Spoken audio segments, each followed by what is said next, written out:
Allahumma shalli wa sallim wa barik ala sayyidina Muhammadin wa ala alihi adada kamalillahi wa kamali kulli kamal. Muslimin muslimat hadirin hadirat yang dimuliakan oleh Allah Subhanahu wa taala, diletakkan permulaan untuk seseorang daripada jalan sebagai pencinta kepada Nabi Muhammad sallallahu alaihi wa ala alihi wasallam adalah dimulakan dengan memperbanyakkan berdoa kepada Allah dan kemudian ma'rifah kepada Rasulullah sallallahu alaihi wa ala alihi wasallam. Pengetahuan yang kita akan sambung adalah berkaitan dengan keindahan akhlaknya Rasulullah SAW, keindahan wajahnya Rasulullah sallallahu alaihi wasallam, yang mana disebutkan dengan keindahan wajah ini tidak akan satu orang pun yang mampu untuk meletakkan huraian dan syarahan di manakah kedudukan wajah Nabi sallallahu alaihi wasallam yang paling mulia yang pernah diriwayatkan oleh para sahabat radhiyallahu anhum ajma'in. Kita mendapatkan bahawa sesungguhnya tentang hakikat wajahnya Rasulullah adalah dengan hakikat cahaya yang sebenar.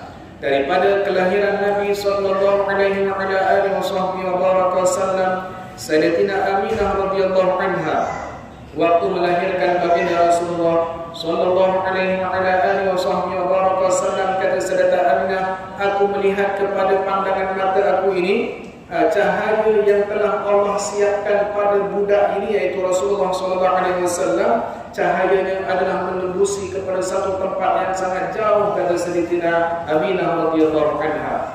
Ketika mana waktu lahirnya Nabi, Sayyidatina Aminah radhiyallahu anha terpaksa menutup pintu-pintu dan tingkap-tingkap rumahnya kerana cahaya yang sangat luas dan besar yang telah Allah siapkan untuk Nabi sallallahu alaihi wasallam. Kemudian dikatakan lagi ketika mana ingin menyelamatkan kepada keadaan yang luar biasa ini, Sayyidatina Aminah mengambil satu bekas. Dalam riwayat dikatakan bahawa satu periuk diletakkan untuk menutup kepada jasad Nabi Muhammad sallallahu alaihi wa ala alihi wasallam.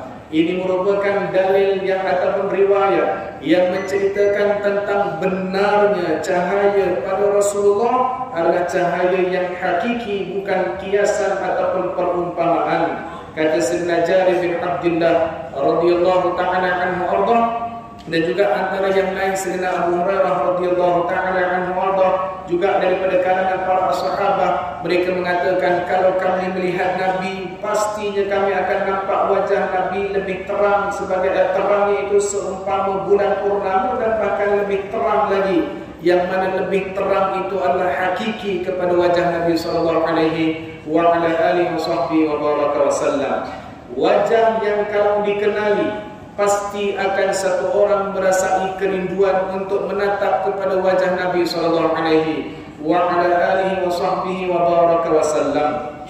Dikatakan oleh Rasulullah dalam peristiwa Isra wal Mi'raj, kata Nabi sallallahu alaihi wasallam, sesungguhnya Yusuf alaihi salam itu separuh daripada kecantikan aku.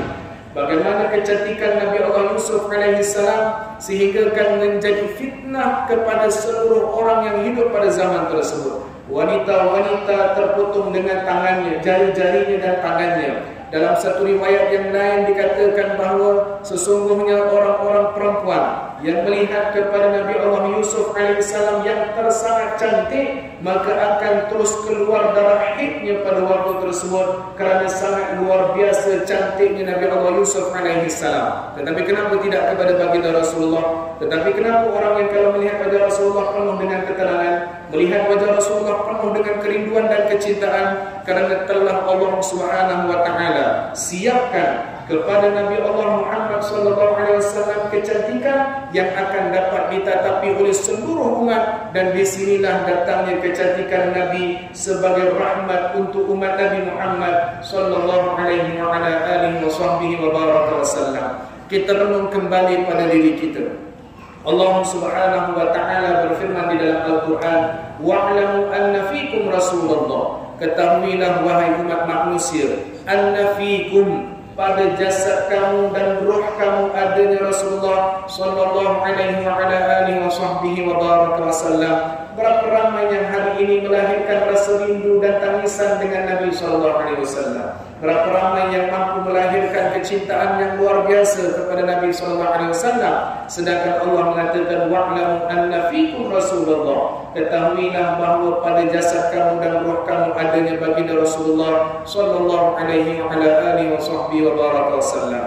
Yang kedua daripada ma'rifah berkaitan dengan akhlaknya Rasulullah. Ketika mana disebutkan perbahasan ini dihuraikan atau diletakkan khulasah oleh para alim ulama, tidak ada satu-satu akhlak yang dilakukan ataupun yang ditunjukkan, yang dipamerkan, melainkan semuanya akan menjadi akhlak yang terbaik kalau disandarkan kepada baginda Nabi Muhammad sallallahu alaihi wa ala alihi wasallam. Akhlak siapa yang boleh dicontohi kalau bersama dengan kanak-kanak?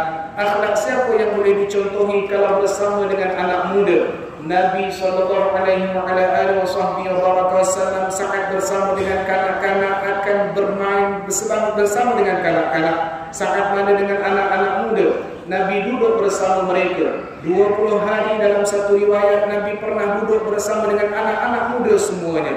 Nabi mengiktiraf sebagai anak muda ketika mana Sayyidina Usamah ibn Zaid ibn Harithah radhiyallahu anhu dilantik oleh Nabi sallallahu alaihi wasallam sebagai panglima perang pada umur 18 tahun, yang duduk bersama dengan Nabi ketika mana permulaan Islam di rumah Arqam ibn Abi Arqam. Pada waktu tersebut yang paling tua umurnya adalah 50 tahun, yang baki daripadanya adalah pemuda-pemuda bersama dengan Nabi sallallahu alaihi wasallam, yang mana Nabi mengiktiraf akan perjuangan dan Nabi menilai kepada anak muda akan kebolehannya, akan kelebihannya. Akhlak siapa lagi yang boleh diiktiraf sebagai orang yang sangat memahami akan anak muda melainkan Nabi sallallahu alaihi wasallam? Akhlak siapa yang boleh kita contohi kepada satu orang yang kepada orang tuanya? Saat Nabi sallallahu alaihi wa ala alihi wasallam sedang bermusafir bersama para sahabat, didatangi satu orang perempuan tua menahan Nabi sallallahu alaihi wasallam, dan kemudian perempuan tua ini terus bercerita kepada Nabi, meluahkan semua rasanya kepada Nabi, bercerita kepada Nabi, sehingga kan sahabat yang lainnya maknanya ingin memberhentikan percakapan perempuan ini kerana Nabi SAW ingin pergi ke tempat lain, tapi ditahan oleh Nabi SAW.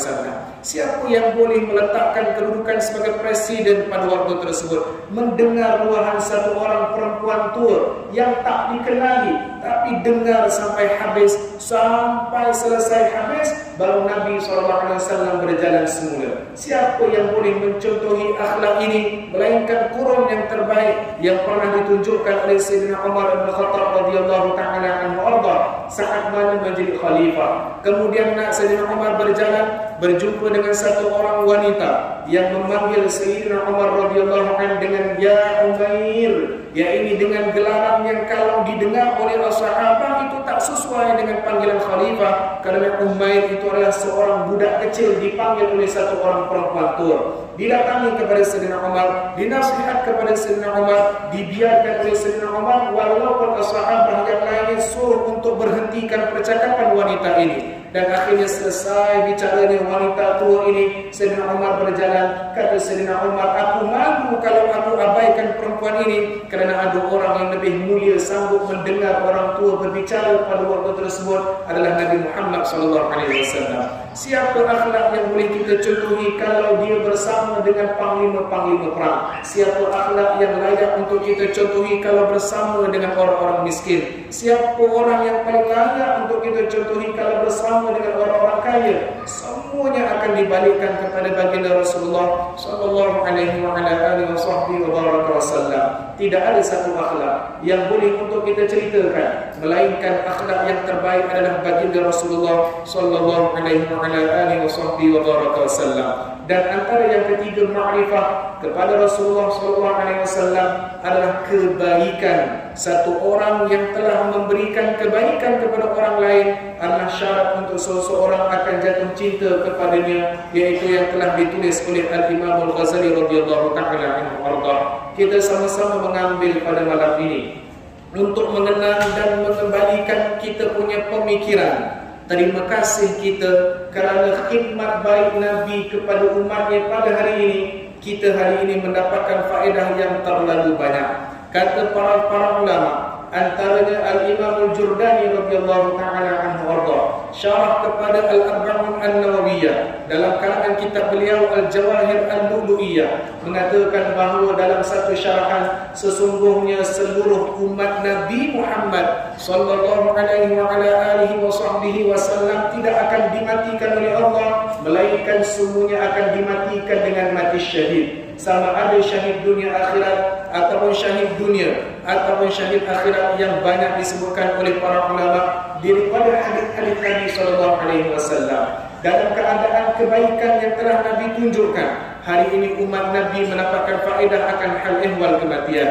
Orang yang mati lemas dikatakan mati syahid. Orang yang mati terbakar mati syahid. Orang yang mati dalam belajar mati syahid. Satu orang yang keluar daripada rumah mencari harta, sepencarian pada waktu harta rezeki untuk keluarga, itu mati syahid. Kalau satu orang yang mati dalam keadaan dadanya sakit, maka ataupun organ dalamannya sakit, itu mati syahid. Orang yang kalau mati dalam keadaan perutnya sakit, itu mati syahid. Satu orang ibu melahirkan anak, mati syahid. Semua para umat Nabi Muhammad sallallahu alaihi wasallam akan dimatikan oleh Allah dengan mati syahid kerana Nabi sallallahu alaihi wasallam. Hari ini umat Nabi mendapatkan apa dia pemberian terbaik, yaitu satu kebaikan yang telah Nabi lakukan untuk umat Nabi SAW pada hari ini adalah dengan mudahnya satu orang untuk membaca Al-Quranul Karim. Tidak ada satu orang daripada umat Nabi SAW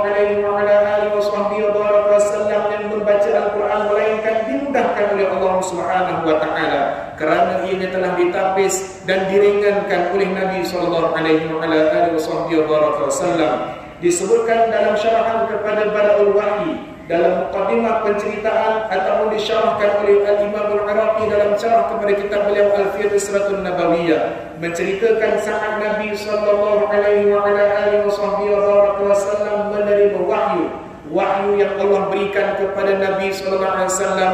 Ulama meletakkan ada 46 jenis bentuk cara yang Allah turunkan wahyu kepada Nabi sallallahu alaihi wasallam.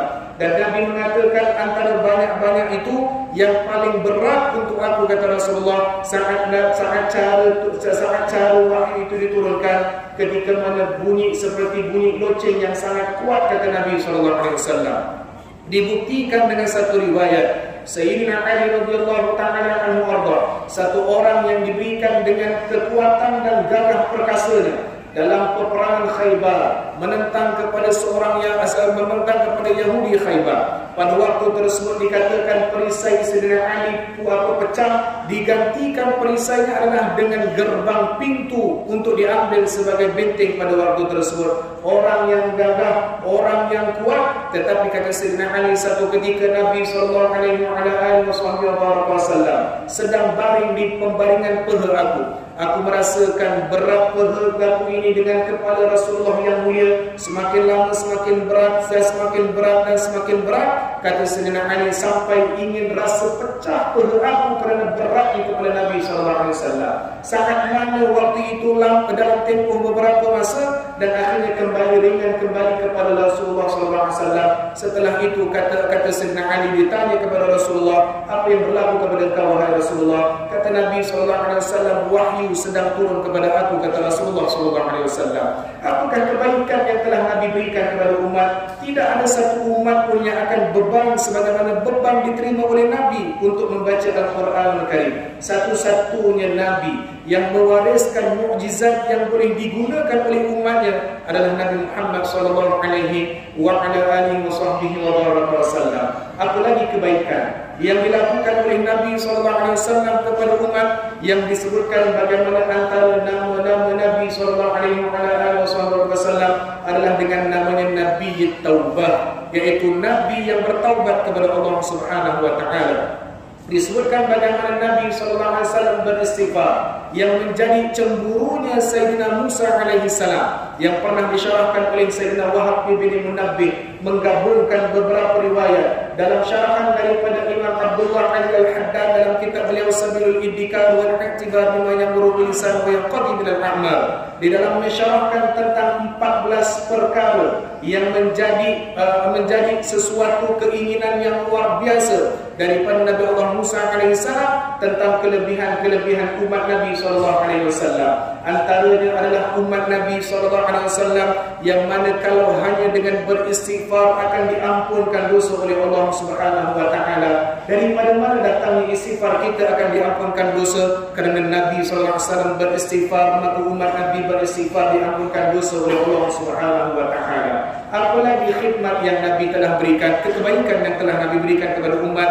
Nabi SAW menyebutkan dalam satu hadis, hayati khairul lakum wa mamati khairul lakum. Kehidupan aku, kata Rasulullah, baik untuk kalian, dan kematian aku juga baik untuk kalian. As-sahabah radhiyallahu anhum mengatakan, ya Rasulullah, kebaikan untuk kami dapatkan saat engkau hidup kami tahu ya Rasulullah. Engkau hadir bersama dengan kami, hidup dengan kami, bersama dengan kami, semuanya kami dapatkan kebaikan. Tapi bagaimana mungkin kematian engkau, ketiadaan engkau itu baik untuk kami juga ya Rasulullah? Nabi SAW mengatakan, ketika mana saat telah aku wafat, maka amalan umat aku, kata Rasulullah, akan dibawakan kepada aku terlebih dahulu sebelum diangkat ke langit Allah Subhanahu wa taala. Mana-mana umat aku yang melakukan perbuatan yang baik, aku akan memuji kepada Allah. Mana-mana umat aku yang melakukan dosa, kemungkaran dan maksiat kepada Allah, aku akan beristighfar untuk umat aku kepada Allah Subhanahu wa taala. Barulah amalan itu diangkat oleh Allah kepada langit untuk disimpan di perbendaharaan Allah Subhanahu wa taala. Kebaikan apa lagi yang ingin kita berterima kasih dengan Nabi? Tidak akan mampu untuk satu umat mencatatkan kebaikan yang telah ditunjukkan oleh Nabi kepada umatnya, melainkan semuanya la tuhsuha. Takkan seseorang pun mampu untuk mengira kebaikan yang telah dilakukan oleh Nabi SAW kepada umat Nabi SAW. Yang terakhir daripada cerita berkaitan dengan kebaikan yang telah ditunjukkan oleh Nabi SAW adalah dengan berlakunya satu riwayat. Antara daripada guru-guru kami mengatakan Imam Shibli, dan satu lagi imam mengatakan Imam Itbi, daripada periwayatan cerita yang sama, tetapi yang kami dapatkan daripada dua riwayat yang berbeza. Yang paling masyhurnya adalah Imam Itbi mengatakan bahawa satu ketika aku berada di depan makamnya Rasulullah SAW, dan kemudian waktu itu aku sedang berdoa kepada Allah Subhanahu wa taala di hadapan makam Nabi SAW. Pada waktu itu, kata Imam Itbi, datang satu orang lelaki yang tidak dikenali, duduk di depan makam Nabi SAW, mengangkat tangan kepada Rasulullah di hadapan Rasulullah SAW dengan mengatakan, dengan dimulakan bacaan, yaitu walau annahum idzalamu anfusahum ja'uka fastaghfirullah wastaghfara lahumur rasul wajadallaha tawwabar rahima. Disebutkan ayat Al-Quran ini dengan dikatakan oleh orang ini dengan firman Allah Subhanahu wa taala, walau annahum idzalamu, kalaulah daripada kalangan kamu yang telah berlaku zalim, daripada perbuatan kamu, ja'uka, yang datang kepada kamu wahai Rasulullah, wastaghfara lahumur rasul fastaghfaru wa wastaghfara lahumur rasul, memohon kepada Allah melalui Rasulullah untuk diampunkan dosa, maka pasti kamu akan dapat keampunan dosa daripada Allah Subhanahu wa taala. Lawajadullaha tawwabar rahima, maka kamu pasti akan dapati Allah Maha menerima taubat dan Allah Maha pengasih. Ayat Al-Quran ini dibacakan oleh seseorang ini, didengari oleh seorang imam yang namanya Imam Itbi.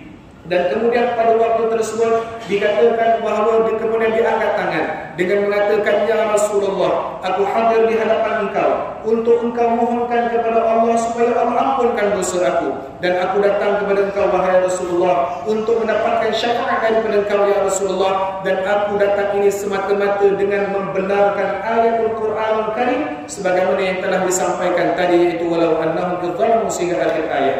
Waktu tersebut kata Imam Ajbi selesai, maka orang itu berangsur pergi. Waktu itu kata Imam Ajbi, aku waktu itu tiba-tiba mengantuk, yang ditidurkan oleh Allah Subhanahu wa taala. Nabi datang dalam mimpi aku, kata Imam Ajbi, dan kemudian kata dia pada Nabi SAW menyuruh aku untuk kejar kepada orang tadi yang berdoa, beritahu kepada dia Allah Subhanahu wa taala telah mengampunkan dosa-dosanya sebagaimana yang telah diminta kepada aku, kata Rasulullah SAW. Muslimin muslimat, hadirin hadirat yang dimuliakan, kebaikan apa lagi yang ingin kita ceritakan tentang Rasulullah?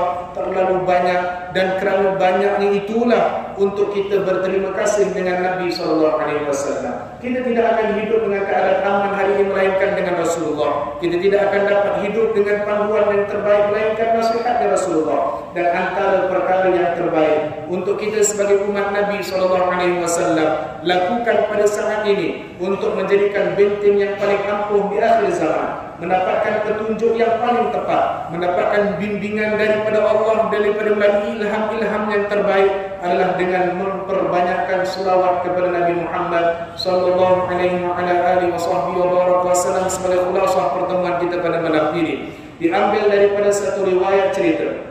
Yang cerita ini pernah diceritakan oleh guru-guru kami, antaranya Fadlatul Habib Ali Zainal Abidin Al-Hamid, juga pernah diceritakan oleh guru mulia kami Fadlatul Habib Najmuri bin Uthman Al-Khiri, dan juga pernah diceritakan oleh guru kami Fadlatul Syekh Muhammad Nuruddin Mardu Al-Banjari Al-Maki hafizahumullah, menceritakan kisah-kisah yang masyhur daripada guru-guru beri mereka, yaitu satu kisah di zaman Imam Hasan Al-Basri radhiyallahu ta'ala anhu arda. Imam Hasan Al-Basri adalah sezaman dengan Sayyidina Rabi'atul Adawiyah, seorang wali Allah, seorang yang alim, seorang yang faqih, seorang yang hebat di dalam ilmunya, seseorang yang sangat rapat hubungannya dengan Allah Subhanahu wa taala. Satu ketika Imam Hasan Al-Basri didatangi satu orang perempuan tua, dan perempuan tua ini mengatakan kepada Imam Hasan Al-Basri, "Wahai Imam, aku ini datang daripada jauh permusafiran, kembali ke rumah aku, dan aku kembali waktu ini anak aku yang perempuan telah meninggal dunia.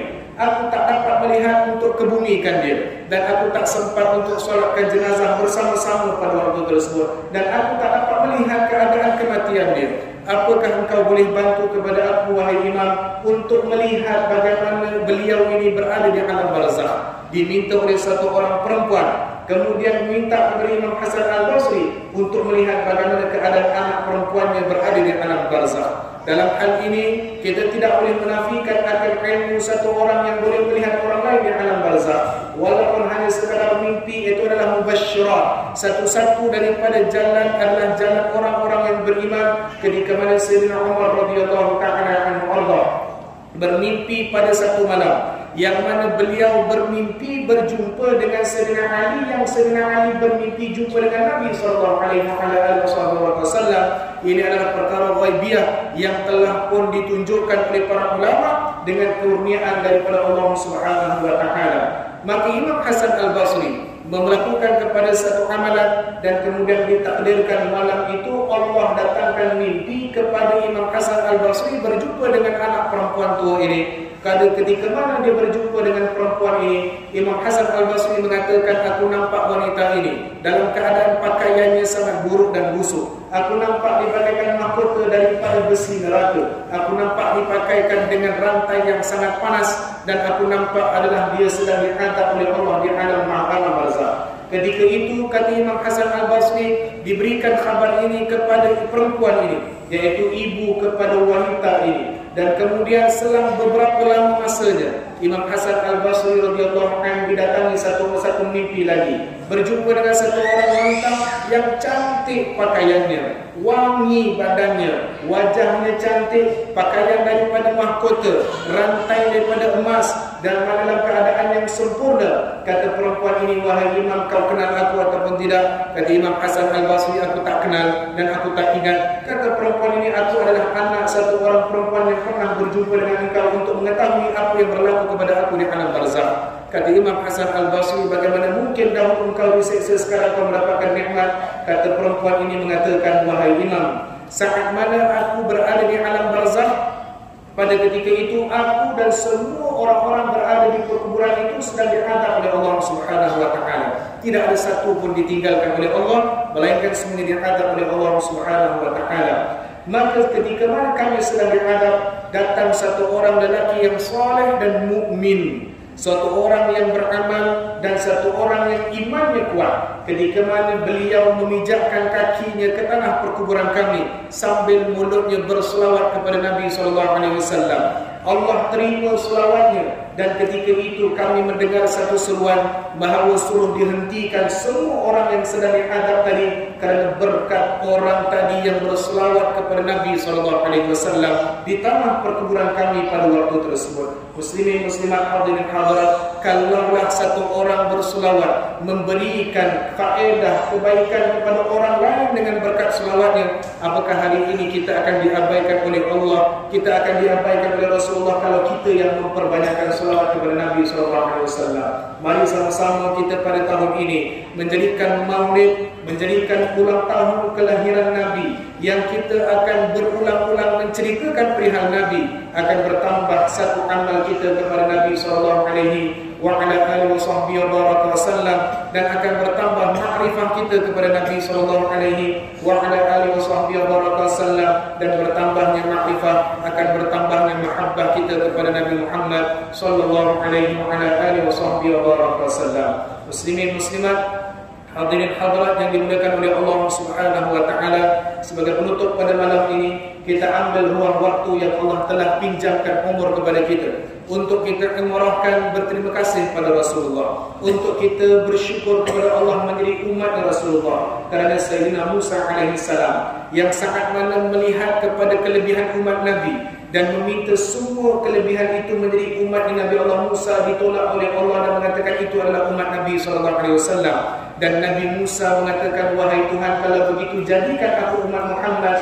Allah berfirman dalam Al-Quran, ya Musa, inni istafaituka 'alan nasi bi risalati wa bi kalami fakhudh ma ataituka wa kun minasyakirin. Wahai Musa, sesungguhnya aku telah memilih kepada engkau untuk menjadi seorang rasul yang membawa risalah-risalah aku dan membawa kalam-kalam aku. Fakhudh ma ataituk, ambillah apa yang telah diberikan kepada engkau, wa kum minasyakirin, dan jadilah kamu orang yang bersyukur. Saat pada waktu itu Allah telah menjadikan Nabi Musa sebagai rasul, kata Sayyidina Wahab bin Munabbih dalam perkataan itu terakhir, kata Nabi Allah Musa alaihissalam kepada Allah, kalau begitulah wahai Allah, izinkan aku untuk mendengar suara umat Nabi SAW. Begitu sangat rindu, sangat berkeinginan Nabi Allah Musa yang kedudukannya martabat ulul azmi, yang bagaimana kedudukan tertinggi daripada para nabi dan para rasul dan seluruh ciptaan Allah, makhluk yang ketiga termulia setelah Nabi dan kemudian Nabi Allah Ibrahim alaihissalam, mengatakan, kalaulah aku dapat mendengar suara umat Nabi SAW, itu akan membahagiakan dan melegakan aku, kata Nabi Allah Musa alaihissalam. Tuan-tuan, Nabi Allah Musa menjadi kerinduan untuk jadi umat, dan bahkan kerinduan nak mendengar suara umat Nabi SAW. Hari ini kita telah pun disiapkan sebagai umat Nabi. Mari nak sama-sama kita berterima kasih dengan Nabi. Kita perubah diri kita untuk kenal kepada Nabi. Banyakkan bercerita di rumah-rumah kita tentang hal ehwal Nabi, supaya semua daripada penceritaan rahmat, kata Sufyan Ats-Tsauri radhiyallahu ta'ala anhu arda, kalaulah orang-orang soleh diceritakan di satu tempat akan namanya, maka rahmat akan turun. Apatah lagi kalau diceritakan akan perihal Nabi Muhammad sallallahu alaihi wa ala alihi wasallam.